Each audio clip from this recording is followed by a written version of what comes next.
Yes. Waliwo essomero lye bayita St. Charles Lwanga liri Lugazi.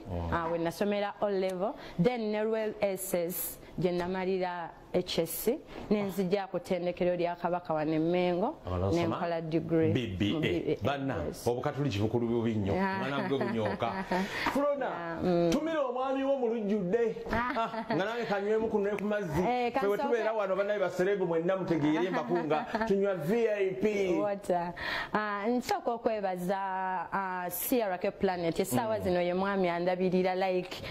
company endabirira anti ye mwami kubanga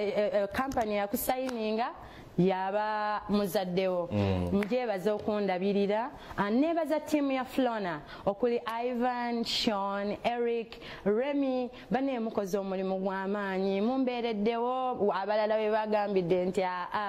muyimiriddewo banaye mbebaza kanebaza omukyala CNG Collections bana yambaza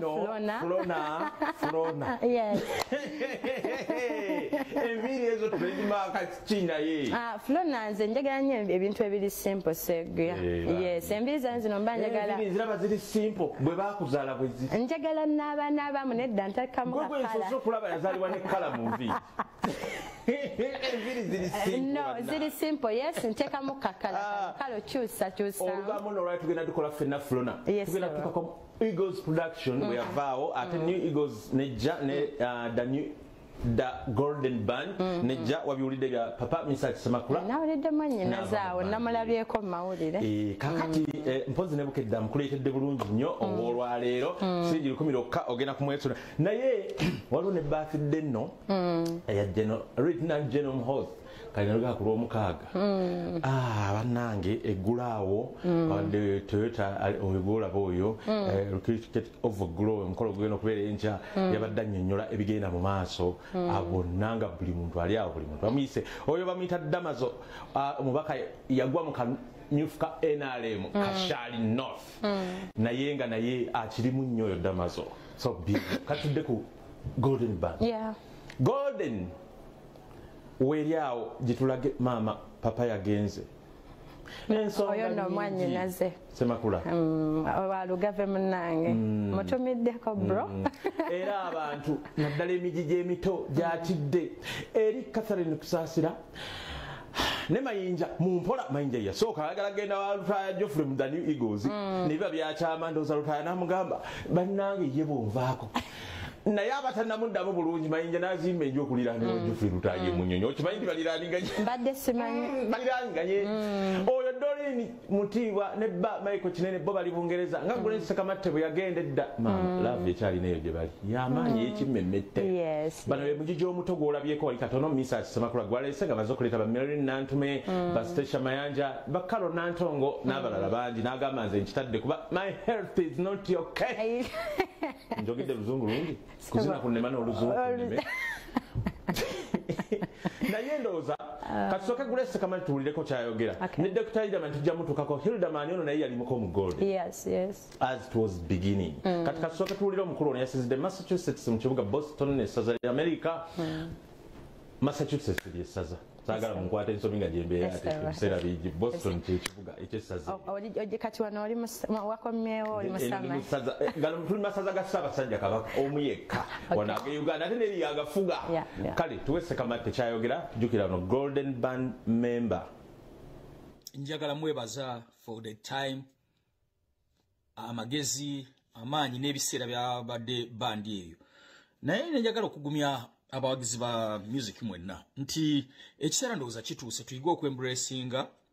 n'okusiimanga abantu abalina kye bakoze nga bakyali balamu ogamba nti yes omuntu ono yakola ekintu kino era n'ettafaali ddene lyayongerako Golden Band ekimu ku byali ebigendererwa byayo byali byakuba nti bwe tuvaawo waliwo n'abalala abaliddawo nga walaba companies kyali ekigendererwa kyali kyakuzimba music wa Uganda nga tujjereeta emiti emito nti nga bw'ogamba nti emiti emito gye gigumiza ekibira papa mwebaza n'abawagizi baffe mbagumye ekintu kimu the Golden Band still ekyasobola okubeerawo with or without us arange mwagaliza olugendo olulungi lwa nsonga emu nti bw'obanga oyagala okutuuka abantu amangu otambulanga bw'omu naye bw'obanga oyagala okutuuka ewala olumu mutambulanga ne banno ne musobola okwejjukanya ne musobola okwanguyira olugendo nga munyumyanyumyamu ne mutakoowanya omutegedde bulungi bw'otambula omu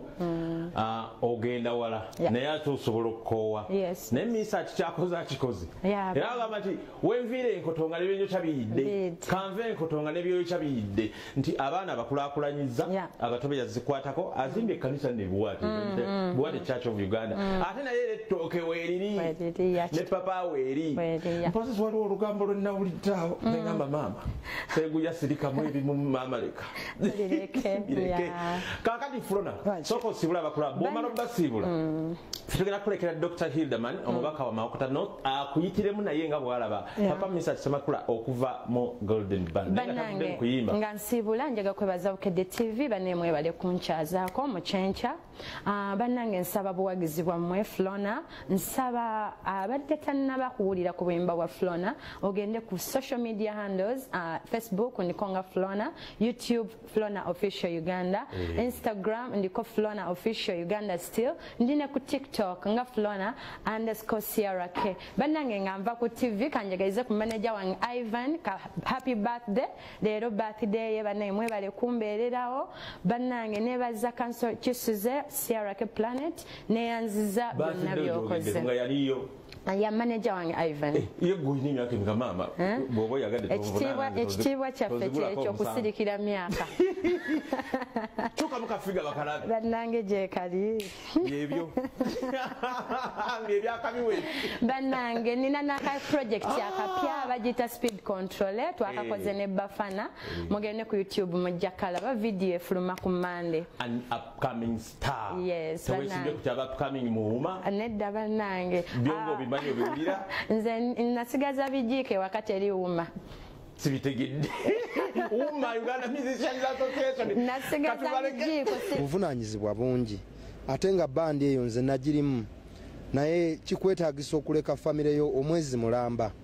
so nze ng'amanyi Semakula nedda ne famire ye era covid bwe yajja ne mulaba nga tebakyakola kyalo ku kyalo nengamba abantu abatagenda kuddamu kukola kyalo ku kyalo ye Semakula because mumanyi family agikulembeza ate manyi nti covid bwe yamuwa omwaganyi okwezuula Semakula omulala yani Semakula is a businessman asobola okubeerawo without even music because musajja mutetenkanya so effects za covid bize zino lwakuba nti kyemba nenya nti twetaaga obusika kati bandi eno yali badde nga tesaanawo ti Golden Band yaggwawo Eagles yaggwawo wabula abantu abasobola okulinnya mu ngatto za Semakula abaana abato yes agezezzaako naye manyi nti ebyetaago obuvunaanyizibwa bumututte oba bumutwala